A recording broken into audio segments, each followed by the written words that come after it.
Hey guys, we're here today to talk about the 2019 Kawasaki Z400. I'm going for a little ride down my local roads here, and first we're just going to talk about the engine. It's got a 399cc parallel twin engine, and that's busting out 45 horsepower. Now I'm moving down from a sport bike.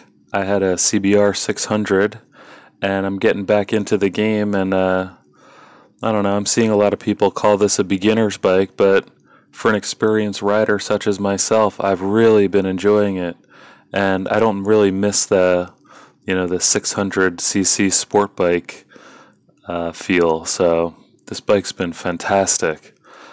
Moving along, it's paired with a 6-speed transmission, and it has a slipper clutch. And I heard some folks complaining about this clutch online, but I really like it. It grabs on great. It's very smooth. It's nice for a beginner rider, I'm sure, but for myself, it really does the job. It's very comfortable and easy. No complaints there.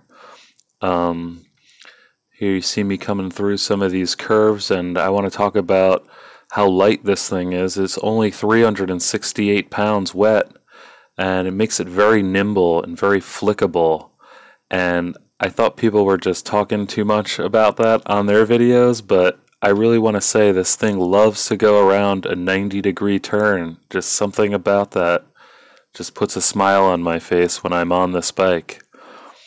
Let's talk about the suspension on this bike. It's got a 41mm front fork, and that's non-adjustable. And it's also got a rear shock that has a 5-way preload adjustability, so that's pretty cool. And I had no problems there. I weigh about 180 pounds, and I'm 6'1", and I'm super comfortable on this bike. No problems at all. The seat's comfortable, plenty of room for my legs and my knees. I don't have any issues at all. As far as stopping the bike, it actually comes with ABS standard. You got a 310mm front disc, and you got a single rear 220mm disc, both with a 2-piston Nissan caliper. So they're pretty. The brakes, this thing stops really great. It's got 17-inch 5-spoke cast wheels. And those were actually designed with input from the Kawasaki World Superbike team, so they're pretty sharp looking. I really like them a lot. And talking about the comfort, with these handlebars, they're kind of like dirt bike style almost. You see they have the curve in them, and they're very wide. It's not your typical clip-ons. So they're super comfortable. You're upright. You're not really leaned over. Like, I went riding for an hour the other day. I didn't feel anything in my wrists, and I broke my wrists snowboarding. I usually have a lot of pain in my wrists. I kind of got this bike because of that, because it's so comfortable.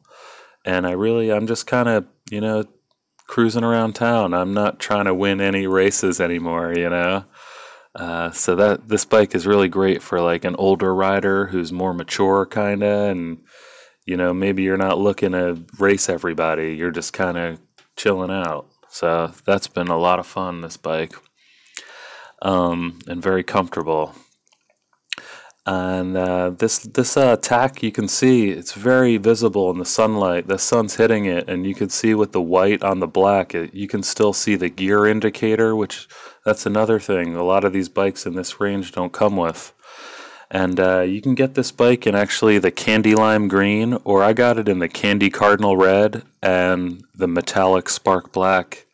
So yeah, if you're in the market for this bike, whether you're a beginner or experienced rider, you're bound to have some fun. Thanks for watching.